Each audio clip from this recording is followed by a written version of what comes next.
Hi guys. For my book report, I did Christopher Carrington's No Place Like Home: Relationships and Family Life Among Lesbians and Gay Men, and it was written in 1999. And in this book, he basically chronologues his study that he did with 52 gay and lesbian families in California, and how he followed them around. He would accompany them on errands. He would interview them one at a time or together, um, and he would just like go about their daily lives with them.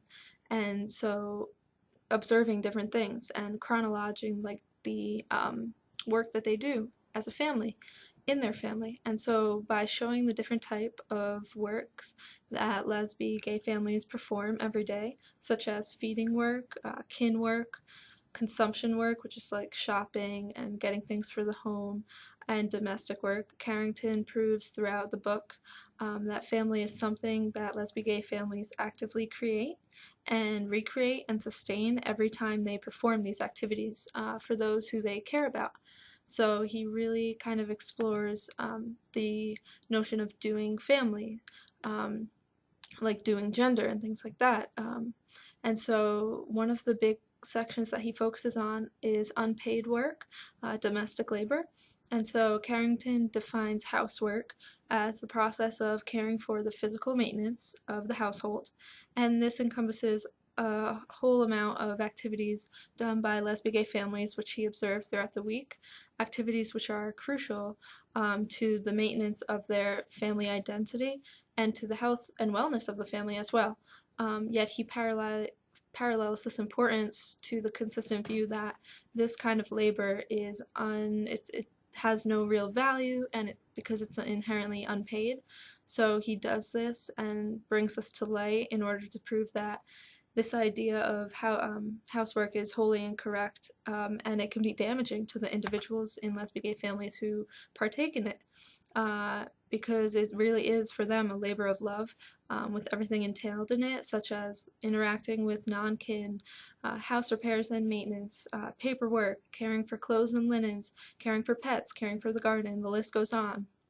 And so Carrington, along with this, he also spends a lot of time discussing the importance of gender identity and how this plays into all the work that they do every day in lesbian gay families. And so, to continue on the domestic labor topic, he found that in general, gay males did do more housework than lesbians.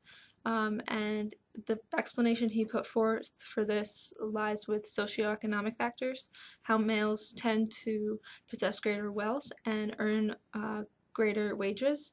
And so this encourages the development of more intensive domestic activities from them because they have more time and resources to do so. And then another argument that he put forth, or explanation to explain this, was because housework, when it's done by men, is almost seen as exceptional, while women doing housework is something we as a society kind of come to expect. So it's not noticed as much. So with lesbian gay families, it's the gay men who are given the most notice and credit when it comes to housework. It's more observed with them because people maybe don't really expect that they should be doing it. So their actions stand out more than it would with a lesbian family.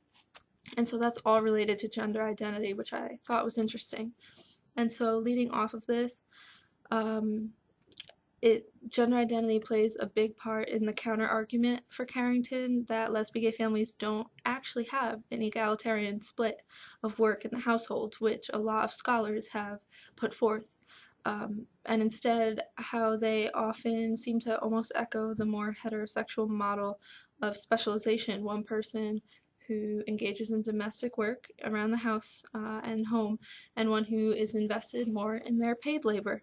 And so what was interesting was that he noted that most of the people who find themselves in this situation, in a domestic role, they don't choose that.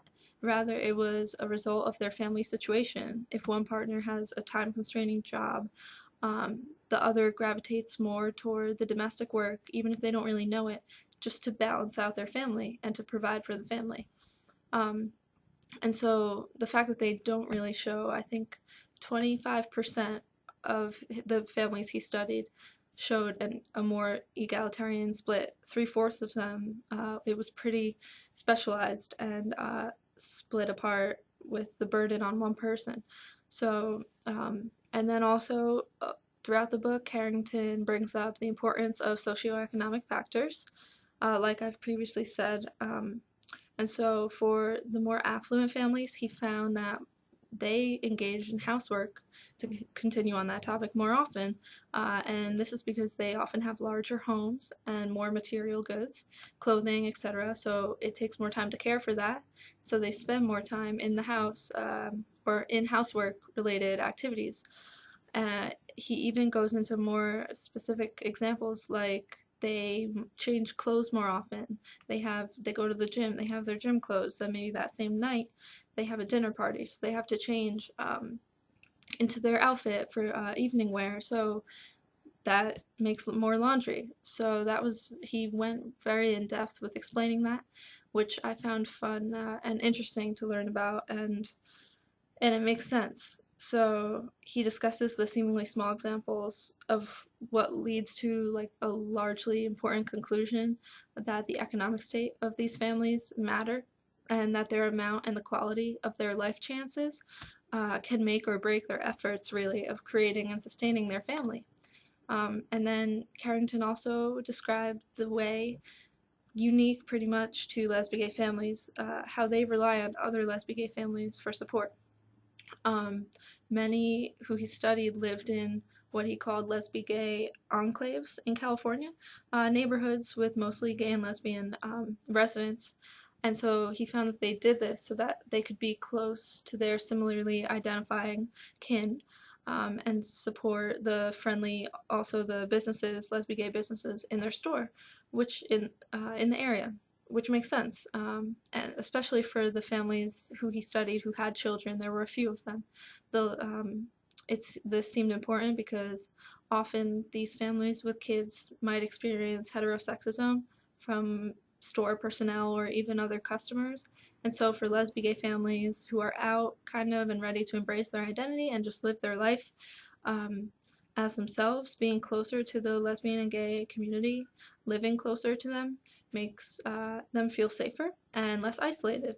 And it makes it easier for them to display this idea of public family, which we have been learning about, being able to do things as a family out in the open and contribute to the public good as a family. And so they feel more safe doing that if it's a neighborhood with mostly other lesbian gay people. So he really just delved into different work that they did, consumption, what I said before, feeding work, and such like that. And he really just made a point that these families are pretty much like any other family. They do the same things. Sometimes they have a little bit of a harder time doing this because of stigmas that exist and discrimination, stereotypes, which a lot of them, which he disproved, like I said, with like the egalitarian split of domestic labor. So it was a very interesting read. And then I just have a couple of questions for you guys to accompany my report and this presentation. So based on these, what, if any, major differences do you observe between heterosexual families and lesbian gay families? Uh, I That would be interesting to see what you guys think. And then also the second question, when Carrington published this book, it was all the way back in 1999.